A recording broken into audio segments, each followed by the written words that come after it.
God shed His grace on thee, and crowned thy good with brotherhood from sea to shining sea. Good afternoon, Pastor Dave, 5 Minutes with Pastor Dave. This 4th of July weekend, 2022, and we celebrate the independence. We think of, it wasn't for liberty to speak, but it was religious liberties that man come across, wanting to be able to worship God without the British telling them how they ought to do it, without the government control. And we're coming to a day and time when it's going to be little probably changes, unless God undertakes pretty quick, that we're going to see in our life and the things that we face. But the thing that I want you to notice, that God is still in control. God is still in charge. It's not the Democrat, it's not the Republican, it's not the Independent, it's not other people and interest groups up there in the White House or around the White House.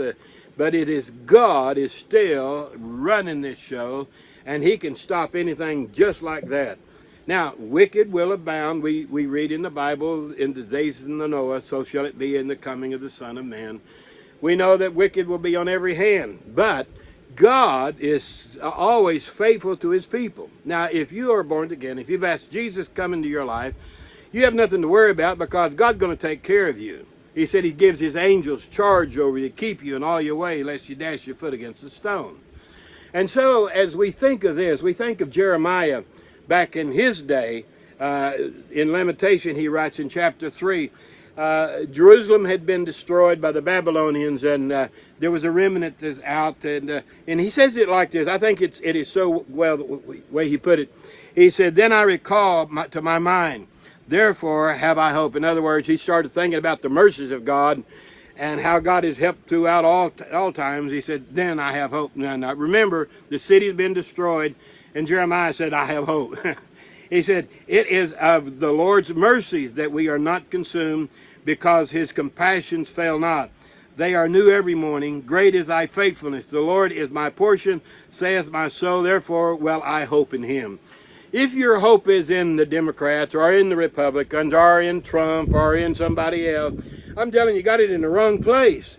Your hope has to be in Jesus Christ of Nazareth. He's the one that's going to see us through. He's the one that's going to guide us and direct us. Now, it's been bad throughout history. You look in the days of Noah. It was so. In Genesis chapter 6, he said, "Wickedness filled the earth." But Noah found grace in the eyes of the Lord, His mercy. And because of that, He told him to build an ark, and you know this rest of the story. And Nehemiah, you know, when it was destroyed and Nehemiah wanted to go back and building the walls, and Nehemiah says, when we repent, God is merciful and gracious. And you know, if we can understand that God is a merciful God. If it wasn't for His mercy, we would have been destroyed like Sodom and Gomorrah, because we're worse than Sodom and Gomorrah. In certain areas, it's gone so far. But the mercies of God has sustained us and has guided us and directed us. God's goodness for America. That's the reason why people still want to come to America, even though the sin and everything else is so polluted, everything, and you know, it's so many wrongs. We are in a day when the right is wrong and wrong is right. But still yet there is a remnant that God has mercy and grace over, that He protects and He guides. Now, if you have been born again, you're part of that. You're part of that remnant. You're part of those people that God can count. And why that He has you. And now, you're living in this day because you're supposed to be in this day. I'm supposed to be in this day. This is the day for us to share Jesus to people out there, that Jesus is the way, the truth, and the life. That He loves them unconditionally. That He didn't come to condemn them. He come to forgive them. You and I are the one that offers hope in a wicked generation. That's the way Jeremiah was, or Nehemiah, or any of these other people that's gone before us. They had a message to do. You and I have a message. And I pray that God would help you to share the message. In Timothy, Paul is writing, and he said, you know, all the things I went through is for to show the world the mercies of God. In one translation, he said, I went through all of this so that people could see that no matter how bad they are, that the mercies of God can forgive them and help them and give them a new life. Well, I'm telling you that God is able to save to the uttermost. You and I have a privilege to be an American. You and I in a land where people are giving their lives to come.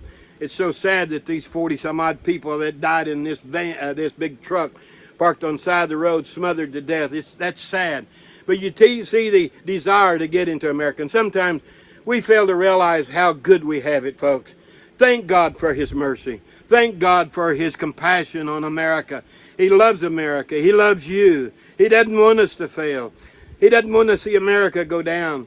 And so as we celebrate this 4th of July, think of Him, of His mercy. Think of Him, His goodness and all He's done for you. And I'm telling you, if you'll do that, your day will be blessed and God will honor you. You go with God, and if you play with firecrackers, let them go before they go off because they hurt. I can tell you by experience. Lord bless you. Bye-bye.